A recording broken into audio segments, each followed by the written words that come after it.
हाँ अरे उन कई बच्चों को दिक्कत थी सुबह, वो उनका बैच फंसा हुआ था आज। नहीं आज यार वीडियो बने वैसे आज मैं क्लास करूँगा नहीं, मैं भी वीडियो भेज दूँगा, मैं डायपोल कराना है मुझे, सारी वीडियोस बनेंगे उसके। ठीक है ठीक है। आज तो ऐसा टेस्ट है इवनिंग वाले, तुम लोग मत आना, आज तो टेस्ट ही होगा वहाँ पे रोटेशन का, ठीक है। मैं दे दूँगा। हाँ दे देना तुम दे देना बिल्कुल बिल्कुल ठीक है। चलिए देखिए भाई तो मैंने आपको बताया था है ना कि जब आप नहीं रोलिंग नहीं, रोलिंग के अलावा जब आप कहीं पे फोर्स अप्लाई करते हैं है ना, तो फोर्स अप्लाई करने पे क्या होता है, फोर्स अप्लाई करने पे डिफॉर्मेशन होता है। अगर आपने यहाँ पे फोर्स अप्लाई किया, डेल्टा का डिफॉर्मेशन आ गया, ठीक है। और मैंने आपको बोला था कि किसी भी मटेरियल में जब तक आप इलास्टिक लिमिट पे नहीं आते हो है ना, इलास्टिक लिमिट पे पहुंचने से पहले पहले स्ट्रेस क्या होती है, directly proportional to strain, Hooke's law है ना। और जो स्ट्रेस बाय स्ट्रेन का रेशियो होता है ये क्या रहता है, ये कांस्टेंट होता है जिसको हम क्या बोलते हैं, यंग्स मॉडुलस। और ये किसकी प्रॉपर्टी है, ये मटेरियल की प्रॉपर्टी है। हर मटेरियल का यंग्स मॉडुलस क्या होगा, अलग अलग होगा, ठीक है। यूनिट क्या बनेगी बताइए इसकी, यंग्स मॉडुलस की, स्ट्रेस की यूनिट बनेगी, स्ट्रेन का यूनिट प्लस होता है। सॉरी कोई पॉइजन रेशियो भी है, हाँ भी आएगा। क्यों भाई बोलो, स्ट्रेस की बनेगी ना, स्ट्रेन क्या है, यूनिटलेस है, तो यंग्स मॉडुलस की यूनिट क्या हो गई, न्यूटन पर मीटर स्क्वायर, ठीक है। चलो एक आपको बहुत मैं बेसिक सा क्वेश्चन दे रहा हूँ, आप लोग मुझे इसका आंसर दो।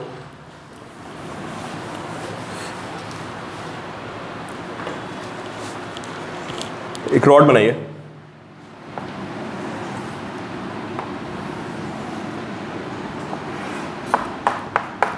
ठीक है, और उस पर मैंने मासलेस रॉड है, दिस रॉड इज मासलेस, ठीक है। मैंने यहाँ पे फोर्स अप्लाई किया, लेंथ कितनी है, लेंथ L है, ठीक है। यंग्स मॉडुलस कितना है, यंग्स मॉडुलस इज Y, ये नीचे एक फोर्स से खींच दिया मैंने, नहीं ये फोर्स अप्लाई करके पुल कर दिया इसको, ठीक है। कुछ इलॉन्गेशन होगा रॉड में, वेट इग्नोर कर रहे हैं, ठीक है, तो find elongation in the rod. हाँ cross section area is A, Y is Young's modulus, cross section area is A, elongation in the rod।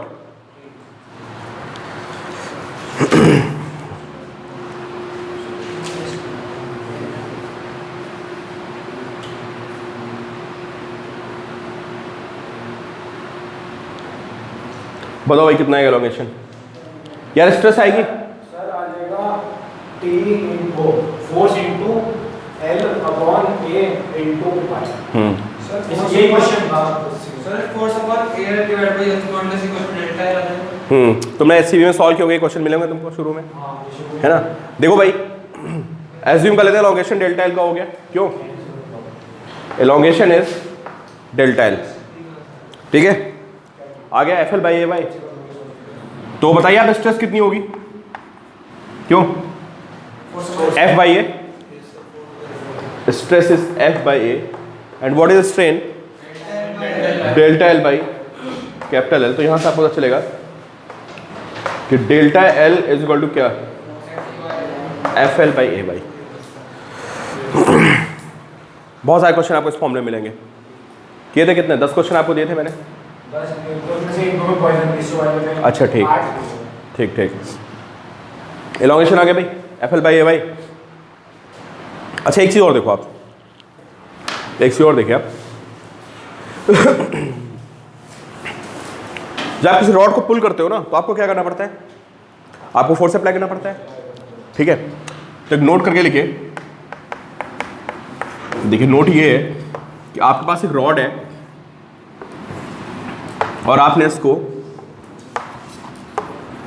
x पुल करना है, कितना पुल करना है, x, Young's modulus is y, उसी का उल्टा बिल्कुल, and cross section area is A, okay. So how much force is needed, देखिए calculate force required, calculate force required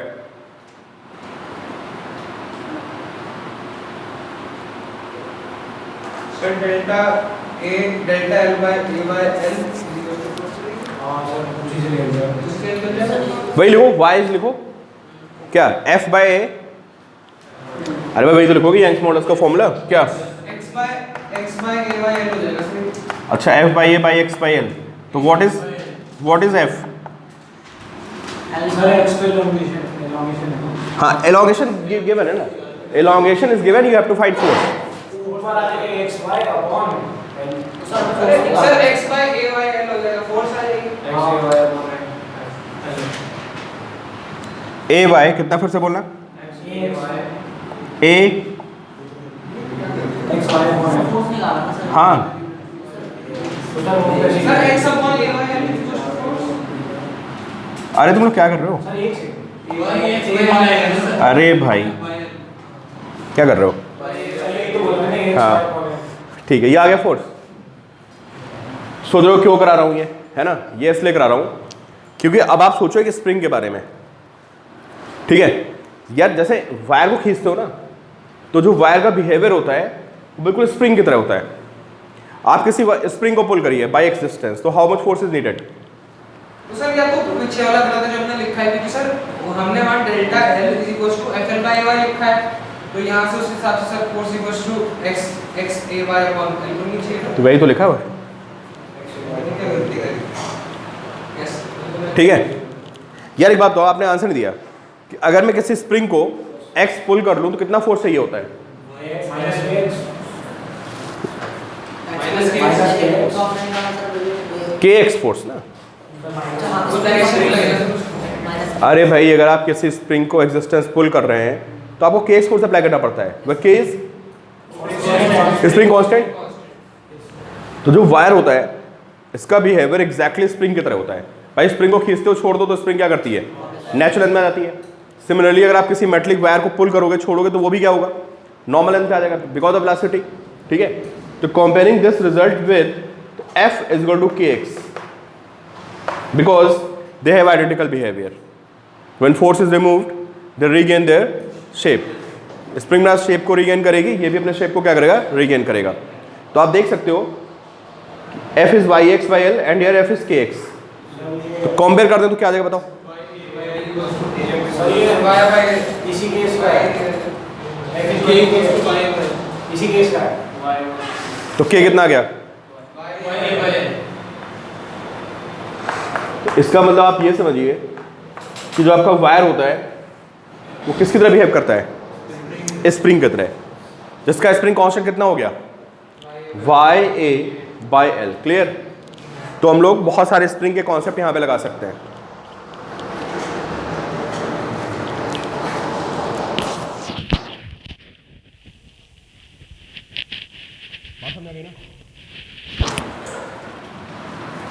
तो बेसिकली हमारा कंपैरिजन था किसके साथ, विद स्प्रिंग। क्लियर। तो spring constant is Y by L.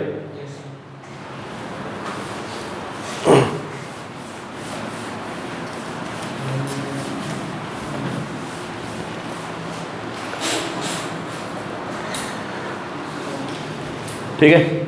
अब देखो यार ये तो क्या था सॉलिड्स के लिए, सब ऐसे एक दो बातें और हैं यार। एक स्कूल लेवल का क्वेश्चन है ना। तो ये बताओ आप लोग कौन ज़्यादा इलास्टिक होता है, रबर या स्टील। सर क्या होता है, which one is more elastic, rubber और स्टील। तुम लोग स्कूल में आया हुआ क्वेश्चन नहीं आया था, अच्छा चलो देखो समझते हैं इस क्वेश्चन को, ठीक है। अच्छा आप सोच के बताओ कौन ज़्यादा इलास्टिक है, ऐसे बताओ रबर या स्टील। रबर। वैसे यार इलास्टिक मतलब पता क्या होता है, इलास्टिक हाँ एक मीनिंग वो होता है ना। और बेसिकली जो ज़्यादा इलास्टिक होता है ना वो अपने डिफॉर्मेशन को उतने इधर रेजिस्ट करता है। ध्यान रखना इस बात को। क्या बोला मैंने कि जो जितना इलास्टिक होगा ना, एक हमें फीलिंग वो आती है कि यार रबर कॉम्प्रेस हो जाती है, छोड़ेंगे तो वापस आ जाएगा, तो ऐसा लगता है कि रबर ज़्यादा इलास्टिक है। नहीं, इलास्टिक पता क्या होता है, जो अपने डिफॉर्मेशन को जितना ज़्यादा रेजिस्ट करेगा वो ज़्यादा इलास्टिक है। तो this iron and this rubber sheet, iron elastic, समझे? तो ये भी समझ लेना आप। ये होगा। हाँ, स्टील ज़्यादा इलास्टिक होगा ना, स्टील कहाँ खिंचता है, समझे आप? तो देखो भाई, अब आपको बताना है क्या पता है, मतलब इसको अदर वर्ड में हम ये भी कह सकते हैं, जिसका यंग्स मॉडुलस ज़्यादा होता है ना, वो ज़्यादा इलास्टिक होगा। तो देखो आप एक बात बताओ, अगर मैं एक स्टील की रॉड हैंग कर दूं, ठीक है, और एक मैं रबर की रॉड हैंग कर दूं, identical, same cross section area, सब कुछ सेम है, ठीक है, identical, A and same length L, ठीक है, मैंने इनको पुल कर दिया, तो आप बताओ किस में ज़्यादा एलोंगेशन होगा? रबर में ज़्यादा होगा, और स्टील में क्या होगा, कम होगा, ठीक है। तो बेसिकली हमें चेक क्या करना है कि किसका यंग्स मॉडुलस ज़्यादा है। देखो क्या फॉर्म लिखोगे बताओ यंग्स मॉडुलस का, F/A, which is identical for both, same force applied and having same cross section area, upon X/L। सबको पता है कि यहाँ से जो आपका y आएगा वो x के इनवर्सली प्रोपोर्शनल आएगा। देखो आप यार, F कांस्टेंट है, एरिया क्या है, कांस्टेंट है, लेंथ क्या है, तो यंग्स मॉडुलस क्या हो गया, इनवर्सली प्रोपोर्शनल टू x हो गया, ठीक है। अब मुझे बताओ किस में ज़्यादा एलोंगेशन होगा? तो x जो एलोंगेशन है वो स्टील में कम है, और किस में ज़्यादा है, रबर में ज़्यादा है, and y inversely proportional to x। किसका y ज़्यादा हो गया? y स्टील का ज़्यादा हो गया, किससे, रबर से, इसलिए बोलते हैं स्टील ज़्यादा इलास्टिक है। समझ गए ना? तो अब ये मत सोचना कि जो अब नॉर्मली में क्या फील आती है पता है, कि जो जितना ज़्यादा कॉम्प्रेस होता है इजीली वो ज़्यादा इलास्टिक है। ये एक मिसकॉन्सेप्शन होता है कि रबर और वुड है, तुमको लगता है यार रबर ज़्यादा इलास्टिक है, रबर ज़्यादा इलास्टिक नहीं, कौन, वुड ज़्यादा इलास्टिक है, ठीक है। तो ये फिजिक्स के हिसाब से मीनिंग होता है इलास्टिक बिहेवियर का, कि जितनी हाई इलास्टिसिटी होगी इसका मतलब आपका डिफॉर्मेशन उतना ही कम होगा, आपका यंग्स मॉडुलस उतना ही ज़्यादा होगा। तो ये ध्यान रखिएगा आप, ठीक है। तो Y steel is more than Y rubber, note कर लीजिए भाई इसको, ये भी कॉन्सेप्ट था, नोट करके लिख लेना। Steel is more elastic than rubber, पहले नोट लिखिए, फिर नोट में पॉइंट लिखिए, नोट करके पॉइंट लिखिए, steel is more elastic than rubber, फिर ऐसे एक्सप्लेन करिए इसको।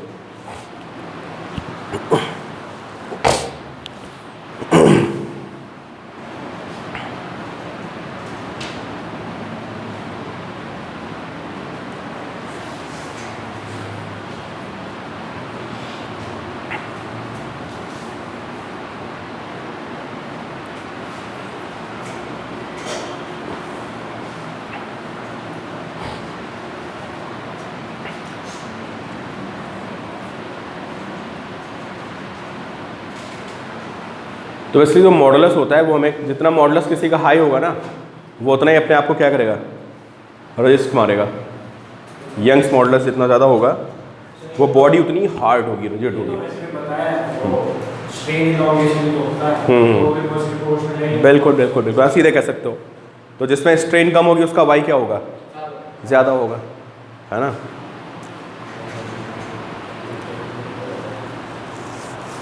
अच्छा, वाई का जो ऑर्डर होता है ना मेटल्स के लिए, ये लगभग वाई का जो ऑर्डर होता है वो 10 पावर 11 के आसपास होता है। इट मे बी 10, मतलब मेरा बताने का मतलब कि काफ़ी ज़्यादा होता है वाई यंग्स मॉडुलस। अब यंग्स मॉडुलस देखोगे आप, स्टील का, आयरन का, इनका सबका हाँ दे देते हैं, ठीक है, बट आपको एक ऑर्डर पता होना चाहिए। लगभग 10 की पावर क्या होता है, 10 के आसपास होता है।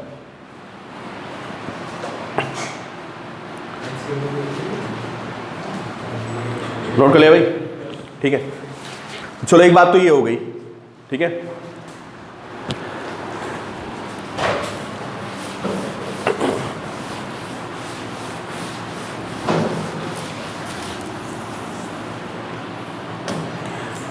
अब यार जैसे यहाँ पे यंग्स मॉडुलस होता है ना, वैसे ही और भाई यंग्स मॉडुलस क्या मेजर करता है बताओ। बेसिकली यंग्स मॉडुलस ये मेजर करता है कि किसी बॉडी में एलोंगेशन जो हो रहा है वो कैसे हो रहा है, कम फोर्स अप्लाई करने पे ज़्यादा एलोंगेशन हो रहा है या हाँ ना, समझ गए आप। यंग्स मॉडल बेसिकली आपको क्या बता रहा है, यंग्स मॉडल बता रहा है कि फोर्स अप्लाई करने पे किसी रॉड में कितना एलोंगेशन होगा, ठीक है। अब देखो सॉलिड्स में जो डिफॉर्मेशन होता है ना, एक तरह का डिफॉर्मेशन और होता है, एक तो किसके टर्म में हो गया, आर वाई लेंथ के टर्म में डिफॉर्मेशन हो गया ना। सिमिलरली अगर आप कहीं पे प्रेशर बढ़ा दें तो क्या होगा बताओ। देखो वैसे सॉलिड्स में भी होता है, बट चलो हम लोग लिक्विड और गैस की बात कर लें कि लिक्विड और गैस ज़्यादा डिफॉर्म होते हैं।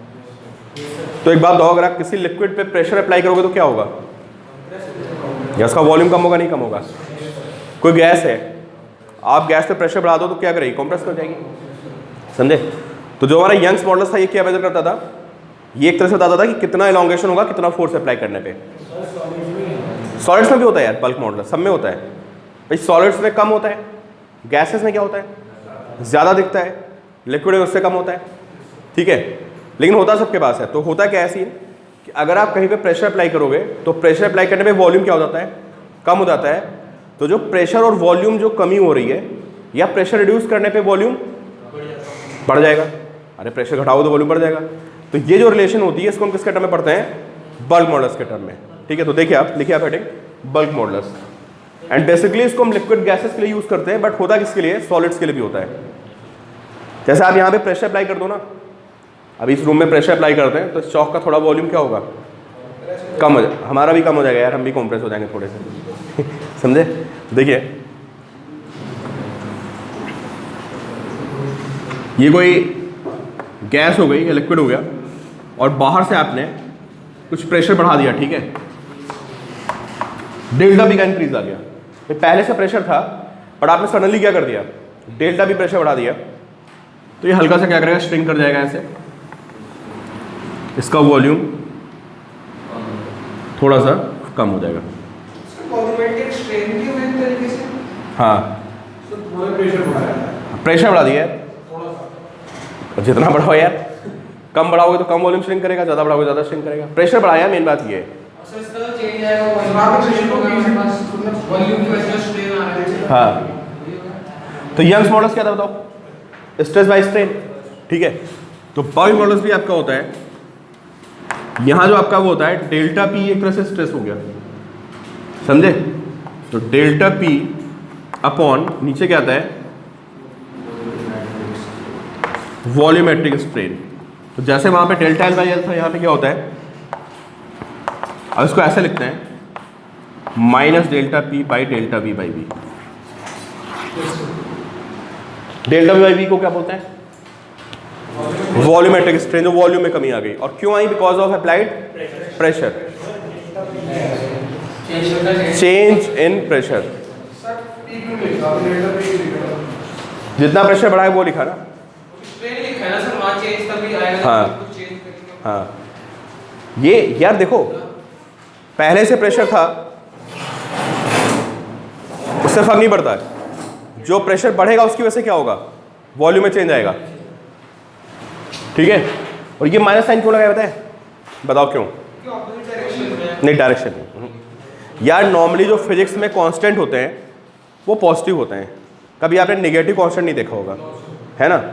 अब सीन क्या है, जब प्रेशर अप्लाई करोगे तो ये डेल्टा भी कम होगा ज़्यादा होगा बताओ, ये नेगेटिव हो जाएगा, नहीं यार कुछ चीज़ कम हो गई तो फाइनल वॉल्यूम कम है, इनिशियल वैल्यू ज़्यादा है, इसलिए जो आपका डेल्टा वी बाई वी है ये क्या आ जाएगा, ये नेगेटिव आएगा, नोट कर लेना। तो यार कांस्टेंट कोई नेगेटिव नहीं रखते ना हम लोग, उसकी वैल्यू तो चीज की है क्या, मटेरियल के चेंज होती है, हाँ वो वैल्यू चेंज होती है उसकी, किसी गिवन मटेरियल के लिए तो कांस्टेंट होगा ना, गिवन मटेरियल के लिए कांस्टेंट होगा ना। चलिए बात सुनिए, डेल्टा वी बाई वी क्या था, नेगेटिव था। क्यों नेगेटिव था, वॉल्यूम कम है। क्या कांस्टेंट को हमें नेगेटिव रखना सही लगेगा, नहीं लगेगा, उसको पॉजिटिव रखना है, दैट्स वाई एक माइनस हमने यहाँ पे और यूज कर लिया है, क्लियर। अब बल्क माइनस क्या हो जाएगा आपका, पॉजिटिव। बल्क मॉडुलस, समझे? तो इसमें ऐसे क्वेश्चंस आएंगे कि एक फुटबॉल है, अभी कराऊंगा मैं आपको, फुटबॉल को समुद्र के अंदर लेके चले गए 2 किलोमीटर नीचे, तो जब आप उसको 2 किलोमीटर नीचे ले जाओगे तो क्या होगा? प्रेशर बढ़ेगा, और प्रेशर बढ़ेगा तो उसका वॉल्यूम क्या होगा? कम हो जाएगा, समझे? तो उस केस में आपको जो डेल्टा पी लेना होगा, मैं आपको बता दे रहा हूँ, जब आप किसी को वाटर में ले आते हो तो जो डेल्टा पी होता है वो कितना होता है? रो जी एच, फॉर्मूला सबको पता है, 2 किलोमीटर चला जाता है। बिल्कुल चला जाएगा, क्या दिक्कत है? जितना होगा उतना चला जाएगा, ठीक है? तो ऐसे क्वेश्चन मिलेंगे आपको, तो उसमें डेल्टा पी, पी नहीं, चेंज इन प्रेशर ना यार, सरफेस पे कितना था सर ये लिक्विड में पढ़ाएंगे यार, कोई चीज सरफेस पे है कितना, बात तो सुनो, कोई फुटबॉल यहाँ रखी है, उस पर कौन सा प्रेशर लगेगा? लगेगा। पानी के अंदर ले जाओगे तो एटमॉस्फेरिक प्लस रोजीएच लगेगा यार, चेंज तो रोजीएच हो गया ना, हाँ, क्लियर? अब देखो भाई, ये होगा ना बल्क मॉडुलस, ठीक है? अब बल्क मॉडुलस के बाद में क्या होता है, नोट कर लिया पे कौन है? एक तरह का डिफॉर्मेशन और होता है, एक किसके टर्म में हो गया? देखो, लिक्विड में, गैस में एक ही डिफॉर्मेशन होता है, कौन सा? इन टर्म्स ऑफ वॉल्यूम, और वो डिफॉर्म लंबाई तो होती नहीं यार, उसकी चौड़ाई ऊंचाई कुछ, तो कोई भी शेप ले लेता है। सॉलिड्स में एक डिफॉर्मेशन हमने किसके टर्म में देखा? लेंथ के टर्म में देखा, एक डिफॉर्मेशन और होता है। अब आप लिखिए, अभी बता रहे हैं कौन सा डिफॉर्मेशन, लिखिए आप, मॉडुलस ऑफ रिजिडिटी।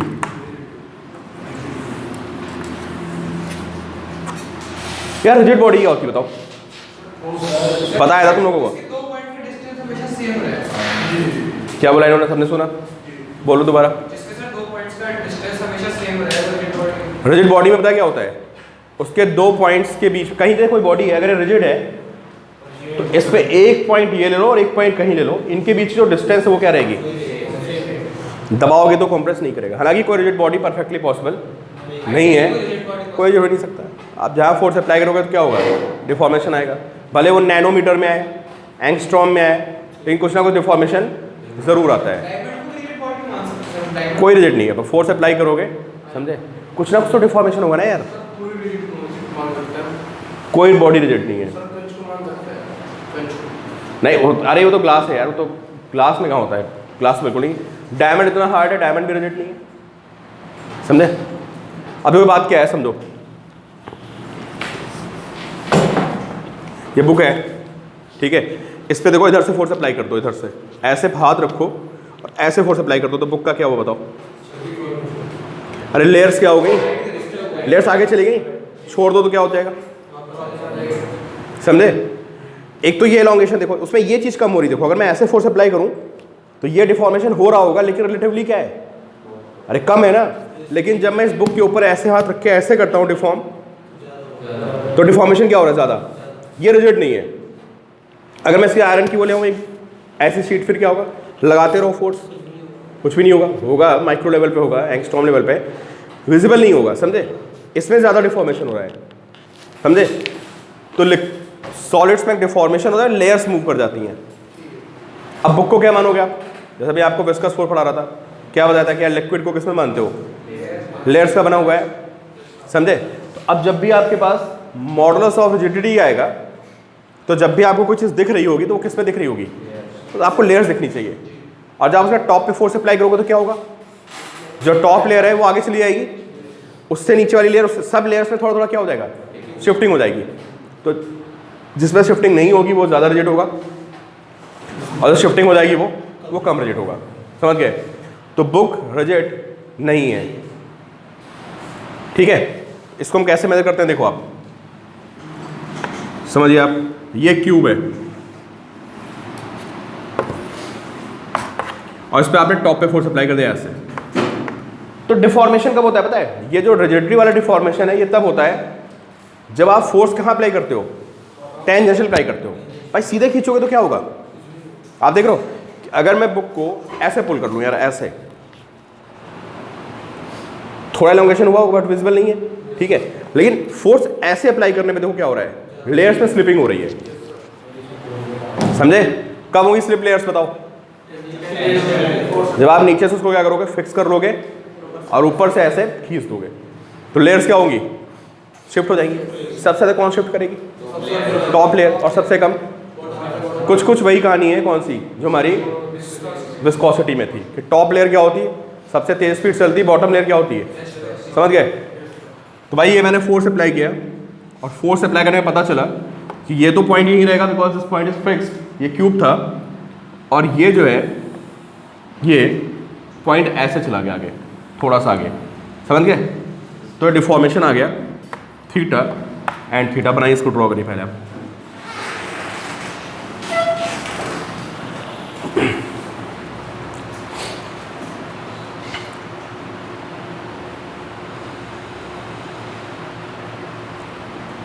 ठीक है, तो अब मैं अगर आपसे पूछूं इसमें डिफॉर्मेशन किस टर्म में आ रहा है, तो बताओ आप क्या देख के बताओगे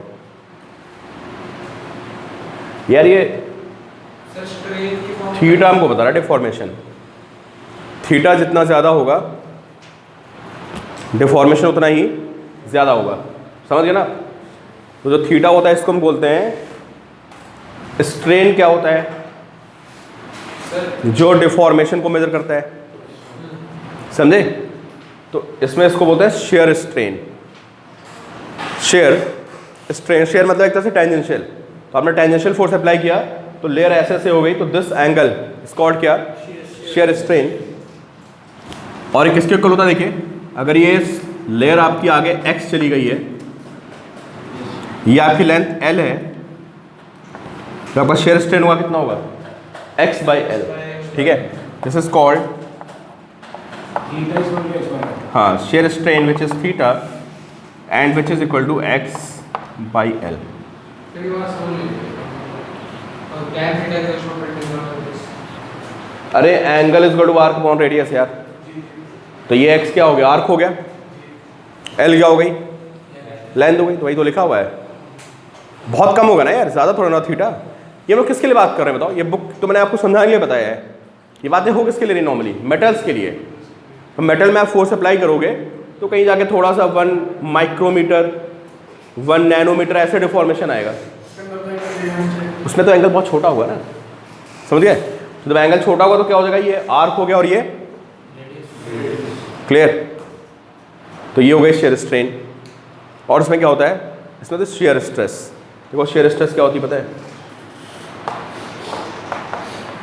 देखो इसका कुछ एरिया होगा, क्यों?